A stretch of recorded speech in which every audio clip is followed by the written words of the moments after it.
Hello student, I am Kirchhoff DB, Sadhguru Gadge Maharaj college Karad, subject physics. गेल्या लेक्चरला आपण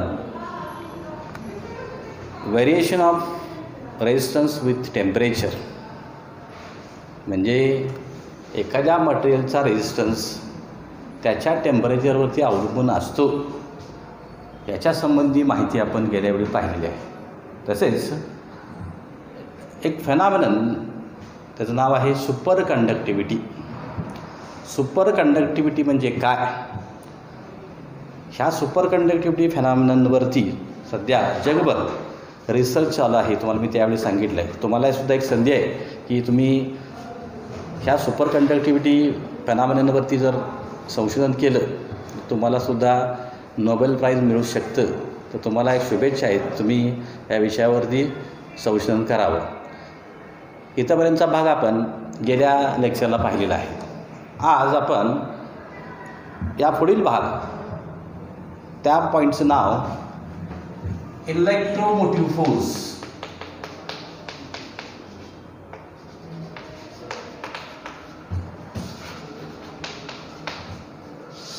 याला शॉर्टमध्ये EMF असं म्हणतात. शॉर्टमध्ये काय म्हणतात? EMF, electromotive force. It is not actually a force but it is the energy spend by the device per unit charge. म्हणजे काय बघा, जरी फोर्स असला शब्द तरी हा फोर्स नाही, तर ती काय एनर्जी आहे, ती पर युनिट चार्जला काय होते स्पेंड केली जाते एखाद्या डिव्हाइसकडून. ती कशी ते आपण इथं खाली बघणार आहोत. तर EMF म्हणजे काय हे बघत असताना आपल्याला ही गोष्ट माहीत पाहिजे की म्हणजे तर कंडक्टर म्हणजे काय ह्याच्यापूर्वी आपण शिकलेलो आहोत. एखादा कंडक्टर आपण जर कन्सिडर केला एखाद्या मेटलचा, तर ह्या कंडक्टरमध्ये नंबर ऑफ इलेक्ट्रॉन्स असतात आपल्याला सर्वांना माहीत आहे. And all these electrons flows within that conductor in all possible direction. So there is no net flow of electron in any particular direction. There is no net flow of charge in any particular direction. In this condition of that conductor, to flow the charge to that conductor in any particular direction, for that we have to apply potential difference across the ends of the conductor. Suppose this is end A, this is end B. If we maintain the potential difference across the ends of the conductor, means suppose end A is at higher potential, means at positive potential, and end B is at lower potential, means at negative potential.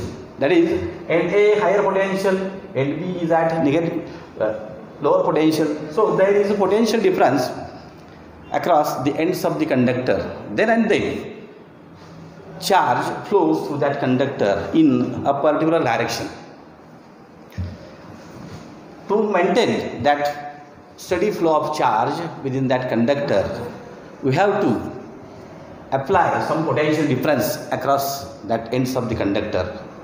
That potential difference established by a device called as EMF device.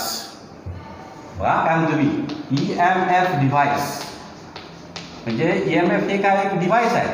ते device काय करतं, एखाद्या कंडक्टरच्या across किंवा एंडला potential difference तयार करण्याचं काम करतं, की जेणेकरून त्या पोटेन्शियल डिफरन्समुळं त्या कंडक्टरमधून चार्जेसचा फ्लो हा कसा राहील, स्टेडी राहील. आणि तो फ्लो स्टेडी राहण्यासाठी आपल्याला ह्या कंडक्टरच्या अक्रॉस आपल्याला पोटेन्शियल मेंटेन केलं पाहिजे. आणि ते पोटेन्शियल मेंटेन करण्याचं काम कोण करतं आहे, असं एक डिव्हाइस करतं. त्या डिव्हाइसचं नाव आहे EMF डिव्हाइस. तर आत्ताच्या व्यवहारामध्ये आपण काही डिव्हाइस बघतोय ते आपल्याला परिचित आहेत. ती म्हणजे EMF डिव्हाइस. ते कोणते आहेत बघा. तर मी उदाहरण तुम्हाला काहीतरी सांगतो बघा. काही उदाहरण आपल्याला सांगतो. त्यातलं पहिलं उदाहरण आहे ते म्हणजे बॅटरीज. हा शब्द आपण सर्वांनी ऐकलेला आहे. बॅटरीज, बॅटरी सेल किंवा battery. Second solar cell. Third generator. These are some examples familiar with you in our daily life. One batteries, second solar cell, third generator. ही तिन्ही काय डिव्हाइस आहेत ते म्हणजे हे डिव्हाइस त्याचं नाव आहे EMF डिव्हाइस. ते डिव्हाइस एखाद्या कंडक्टरच्या अक्रॉस पोटेन्शियल डिफरन्स मेंटेन करतं की जेणेकरून त्या पोटेन्शियल डिफरन्समुळे त्या कंडक्टरमधून चार्जचा फ्लो हा स्टेडी राहू शकतो. असं डिव्हाइस ते म्हणजे कोणतं EMF डिव्हाइस. तर ते डिव्हाइस आपण इथं दाखवू शकतो. पहा कसं आहे. This is an EMF device.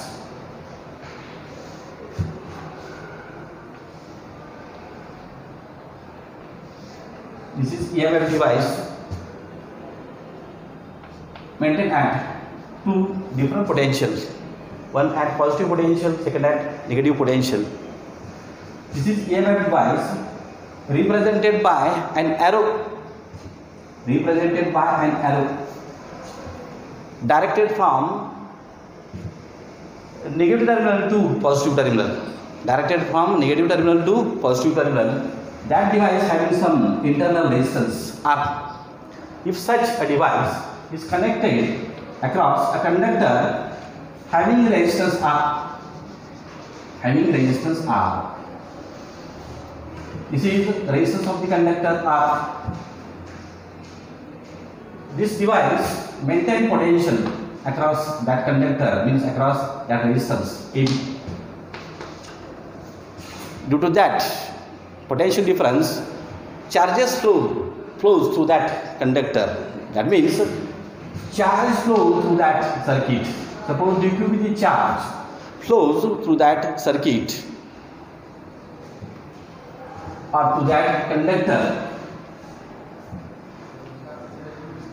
At that time, this device spend some energy or do some work on that charge to circulate that charge once round the complete circuit. From this, we define EMF of device as EMF is denoted by symbol E. EMF device supplies or do some work on that charge. This is dW with the work done by that device on that charge. dq in order to flow that charge once round the complete circuit. That EMF of that device given by the formula E is equal to dW divided by dq. Here dq with the charge to be circulated once round the complete circuit. For that device supplies energy or do some work, means dW, means dW divided by dq, called as EMF of that device. E is equal to dW divided by dq. Here dW, work done by that device on that charge measured in terms of joule, and charge is measured in terms of coulomb, that is joule per coulomb, with the SI unit of EMF of device. In this case, याच्यामध्ये आपण असं करते बघा, electric charge throughout circuit मध्ये flow व्हायचा असेल तर आपल्याला हे डिव्हाइस काहीतरी एनर्जी सप्लाय करते बघा. 4 dq वन साउंड कंप्लीट भोवती जर फिरवायचं असेल, वन साउंड कंप्लीट सर्किट भोवती फिरवायचं असेल तर हे डिव्हाइस त्याला काय करतं, एनर्जी सप्लाय करतं किंवा काय करतं, त्या चार्जवरती वर्क करतं की जेणेकरून तो चार्ज काय होईल, थ्रूआउट सर्किटमधून काय होईल, मूव्ह होईल. त्यावेळी त्या सेलनं जी एनर्जी सप्लाय केली असते त्याचं नाव आहे EMF of that cell given by the formula equal to dW divided by dq measured in terms of joule per coulomb. आता बघा, this is the EMF of that device. dq with the charge flows through that circuit in time dt. Then dq divided by dt is called as electric current I is equal to dq divided by dt, means this current I flows through that circuit from positive terminal of that cell to negative terminal of that cell, means current I flows through the circuit having resistance R, and this is the EMF device having EMF E. By considering all these things, we can write some equation like this.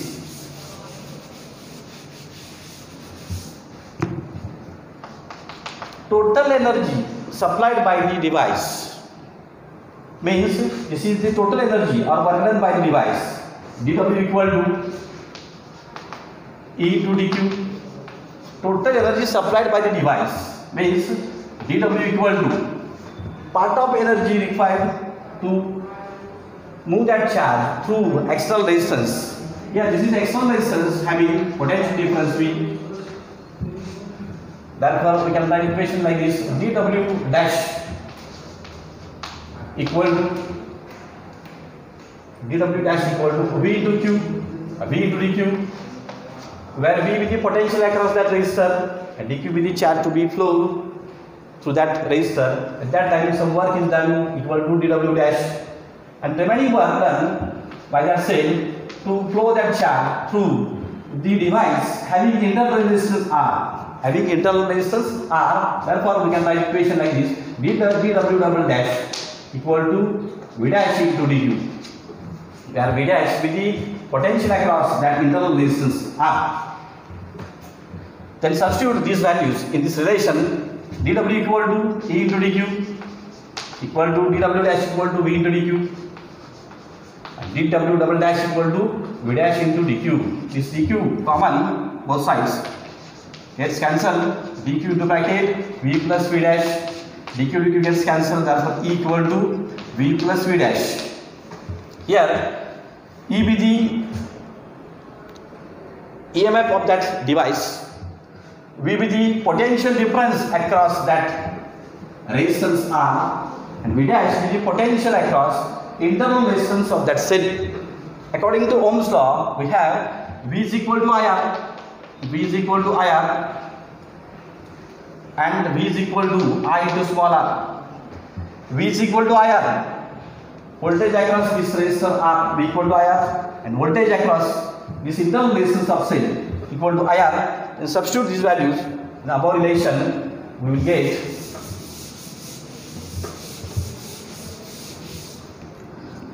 equal to IR plus I into small r. I take common I into bracket R plus R. Therefore, E divided by R plus R equal to I, or I is equal to E divided by R plus R. This is the formula for determination of current flowing through the circuit by considering internal resistance of that EMF device small r. If R equal to 0 म्हणजे काय बघा, R equal to 0 म्हणजे काय, हा जर resistance नसेल तर ह्या रेजिस्टन्सच्या बाबतीत हा रेजिस्टन्स नसेल तर काय होईल बघा, तर ह्या आरची किंमत 0 होईल. म्हणजे इक्वेशन असं म्हणते बघा, हा R 0 झाला की त्यामुळे हा छेदसाची संख्या काय होईल बघा, कमी होईल. त्यामुळे हिची आयची किंमत काय होईल, वाढेल. Then I becomes Imax equal to E divided by R. म्हणजे एवढा मॅक्सिमम करंट ह्या डिव्हाइसमधून काय होईल बघा, फ्लो होईल. तो मॅक्सिमम करंट त्याचा फॉर्म्युला कसा आहे बघा, Imax equal to E divided by R. आता याच्यावरून आपण असंही करू शकतो बघा, आपला एक असा एक फॉर्म्युला इथे मिळाला आहे. तो फॉर्म्युला असा आहे, E equal to IR plus I into small r means E is equal to V plus IR. V plus IR or V is equal to E minus IR. He term इकडे घ्यायची म्हणजे minus होईल, म्हणजे V equal to E minus IR. Suppose this is equation number 1. हे equation आपल्याला इथं माहित झालं. त्याच्यावरून आपल्याला इलेक्ट्रोमोटिव्ह फोर्स म्हणजे काय या टर्मवरून आपल्याला हे इक्वेशन माहित झालं. हे इक्वेशन महत्त्वाचं आहे म्हणून मी इथं सेपरेट दिलेलं आहे बघा, कारण आपल्या ह्या इक्वेशनचा आधार घ्यायचा आहे. मी बाजून लिहून होतो थोडंसं. V is equal to E minus IR. Question number 1. आता ह्याच्या पुढचा पॉईंट आहे, त्या पॉईंटमध्ये आपल्याला ह्या इक्वेशनचा यूज करायचा आहे आणि पुढचा पॉईंट आपल्याला बघायचा आहे. तर तो पुढचा पॉईंट कोणता आहे बघा, तर सेल्स इन सेरीज असा पॉईंट आहे. Cells in series. जसं आपण रेजिस्टन्स इन सेरीज आपण पाहिलं होतं, तसं आता आपण सेल्स इन सेरीज पाहतोय. सेल और सेल्स सिम्बॉल फॉर सेल, आपला सर्व सिम्बॉल पाहिजे सेलचा बघा.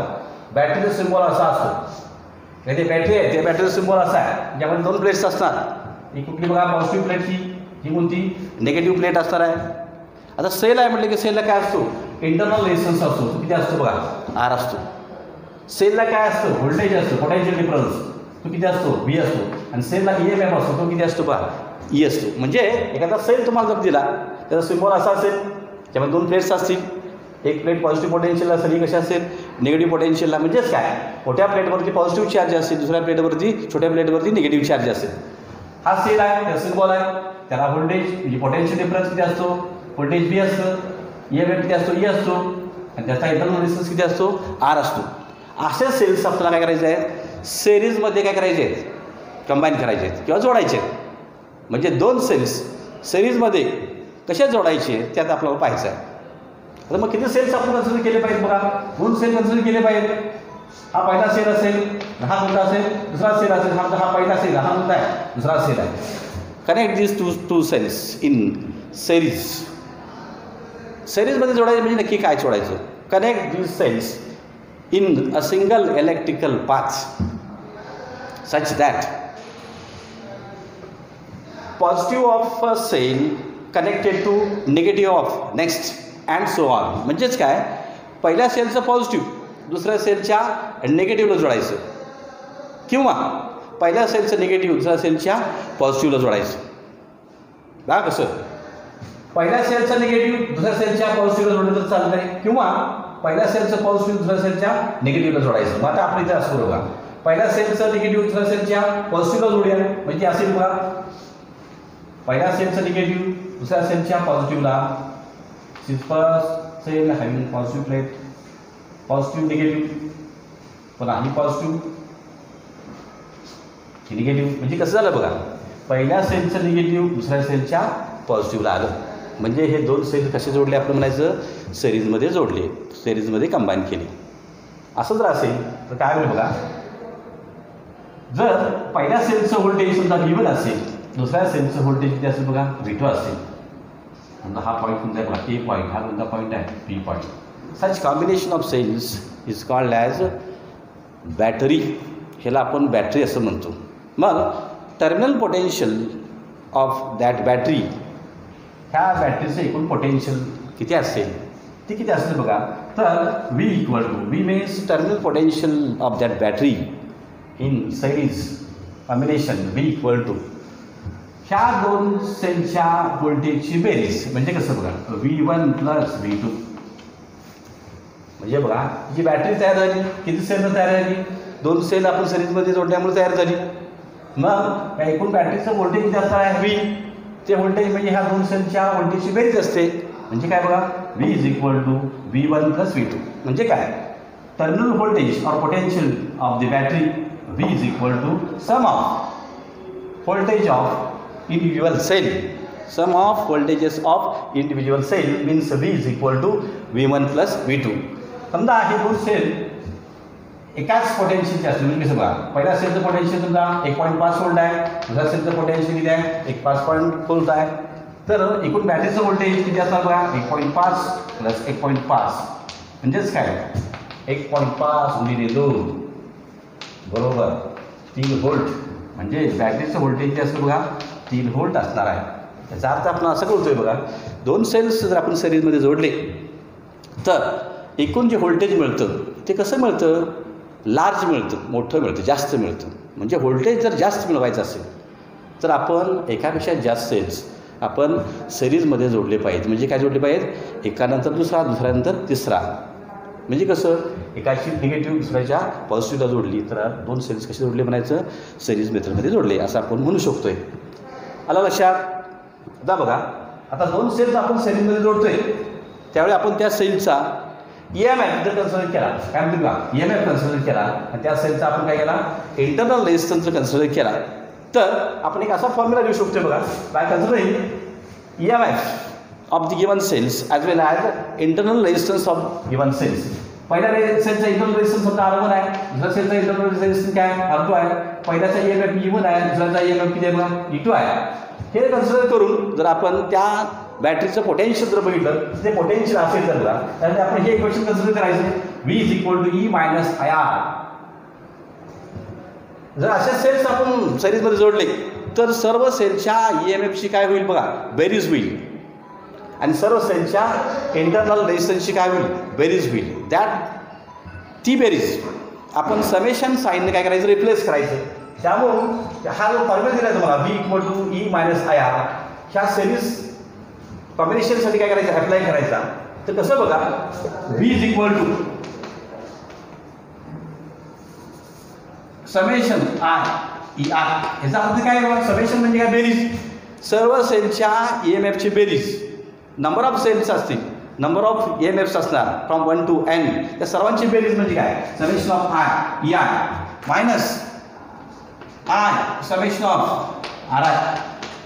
अनेक सेल्स आहेत, नंबर ऑफ सेल्स आहेत, प्रत्येक सेलला इंटरनल रेजिस्टन्स असणार आहे, त्या सर्व इंटरनल रेजिस्टन्सची काय असणार आहे, बेरीज. त्यामुळं हे equation mark becomes equal to V equal to summation of IEI minus I summation of IRI असं आपण लिहू शकतोय.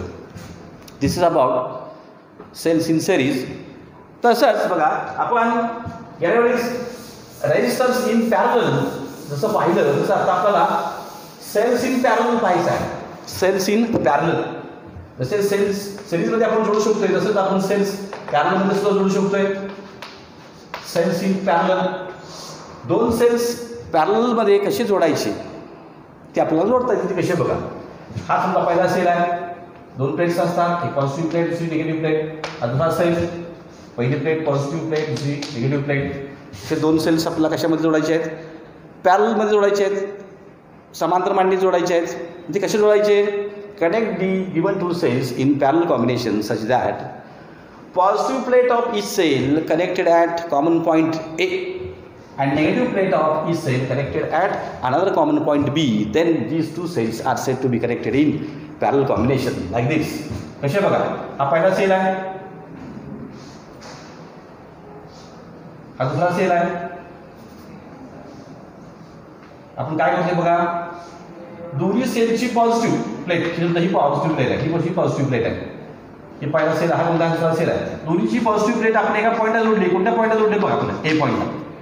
आणि दोन्ही सेलची निगेटिव्ह प्लेट, ही निगेटिव्ह प्लेट आहे, पुढे जोडतो आपण बघा पॉईंट B ला. म्हणजे A पॉईंट आणि B पॉईंट हे कॉमन पॉईंट्स आहेत. त्या पॉईंट आपण काय जोडतो बघा, पहिल्या सेलची पॉझिटिव्ह, दुसऱ्या सेलची पॉझिटिव्ह पॉईंट A ला, पहिल्या सेलची निगेटिव्ह, दुसऱ्या सेलची निगेटिव्ह पॉईंट B ला. असं जे कॉम्बिनेशन आहे सेलचं, त्याचं नाव आहे parallel combination.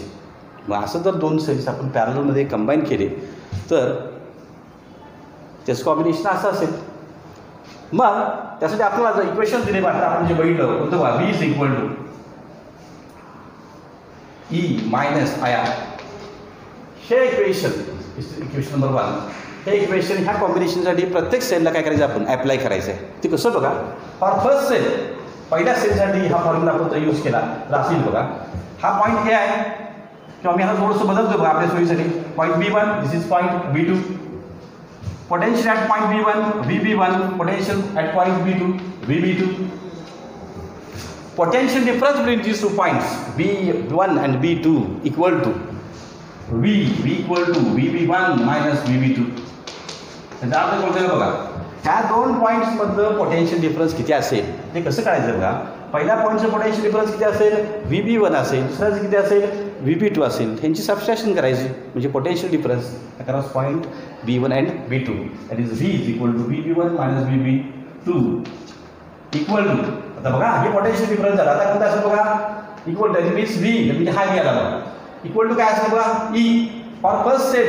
E for first cell, E replace by E1, therefore E1 minus I. बघा, in parallel combination current divides, means total current I divides I1 along E1 and I2 along E2. म्हणजे पहिल्या सेलमधून वाहणारा current किती असेल, I1 असेल, दुसऱ्या वाहणारा current किती असेल, I2 असेल. म्हणजे बघा फर्स्ट सेल असेल तर करंट किती असेल बघा, I replace by I1 means E1 minus I1 into internal resistance of first cell किती असेल बघा, R1. म्हणजे इक्वेशन कसं मिळालं बघा, for first cell V is equal to E1 minus I1 R1. For first cell equation number 2. Similarly for second सेलसाठी हेच equation काय करायचं, अप्लाय करायचं. आपला असा आणखी इक्वेशन लिहू शकतो बघा, v = E2 - I2 × R2. Equation number 3.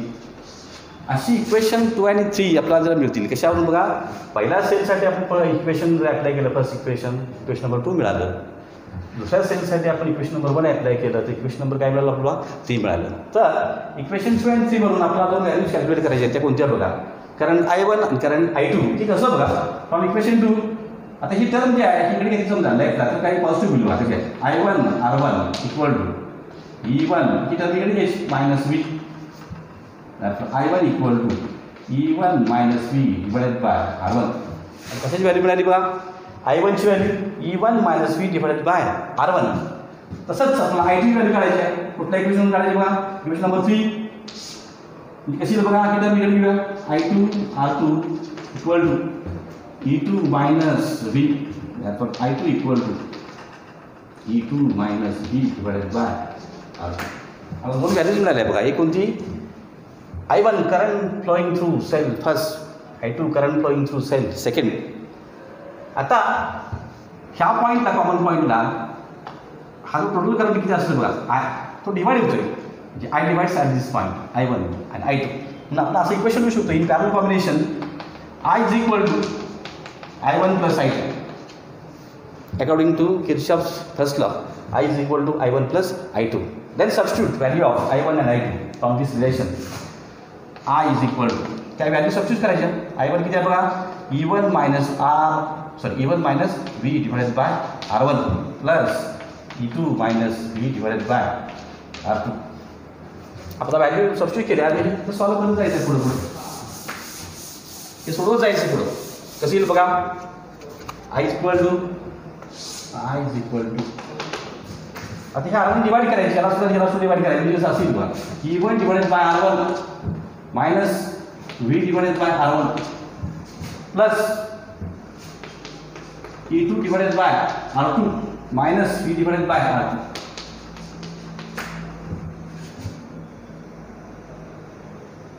तो कॉमन घ्यायचा आहे, कसं बघा, I =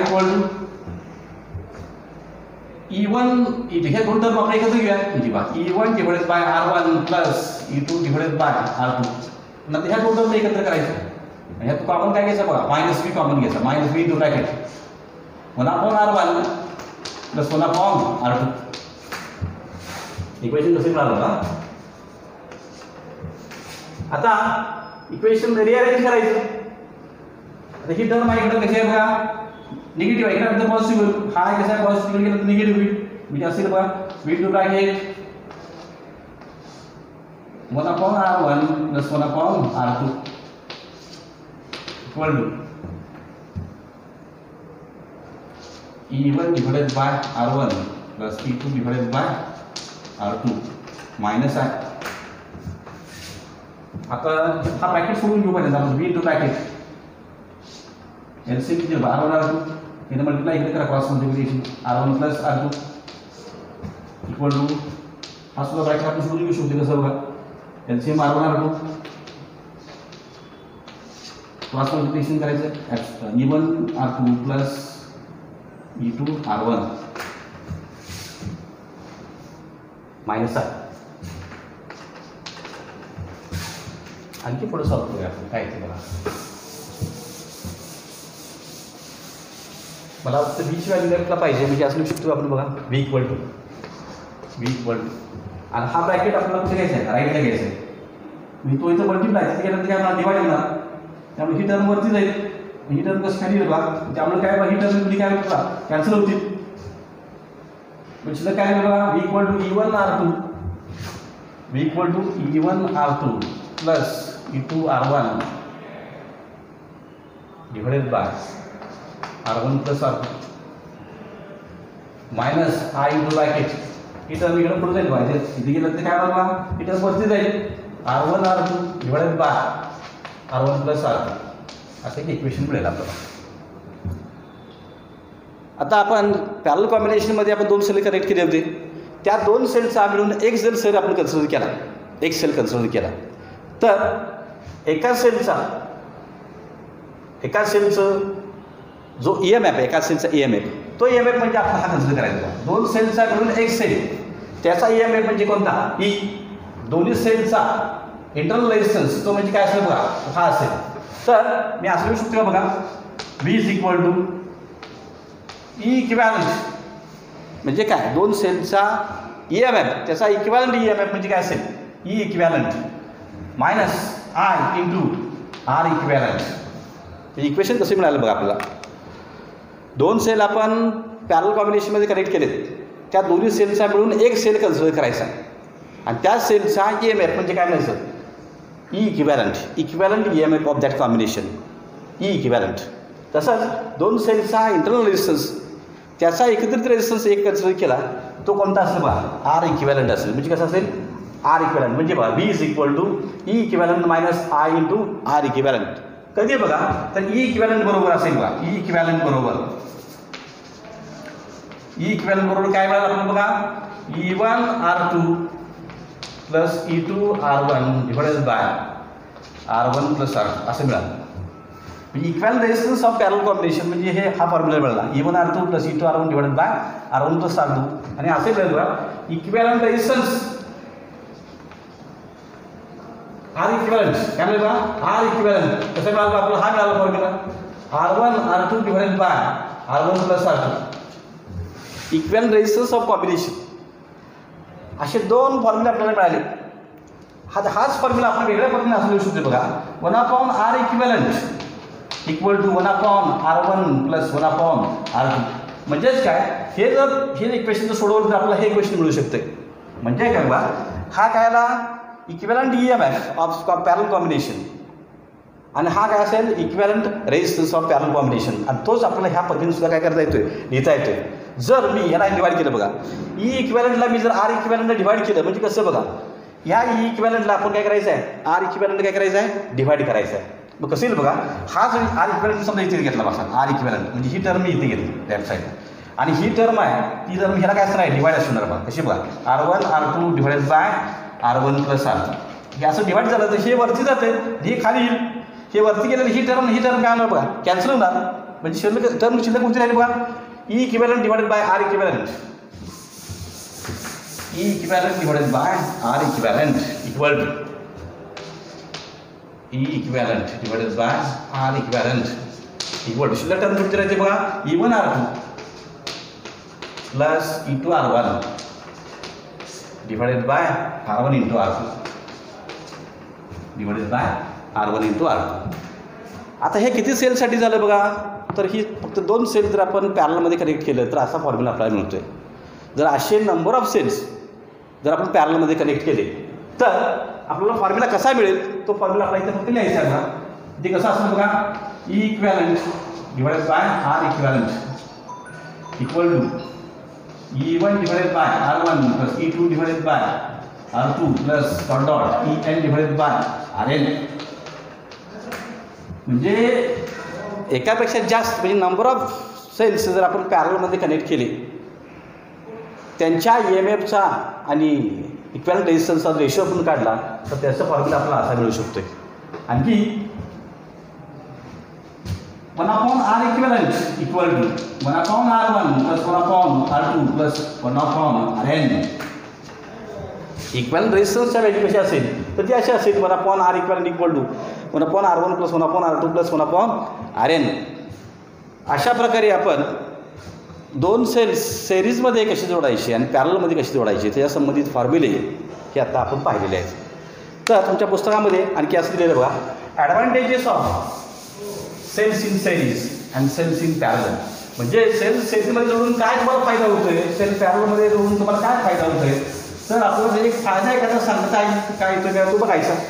सेल्स जर आपण सिरीजमध्ये जोडले तर दोन सेलच्या व्होल्टेजची बेरीज होते, म्हणजे व्होल्टेज आपल्याला काय करता येते, वाढवता येते. तो त्याचा फायदा असेल. थँक्यू.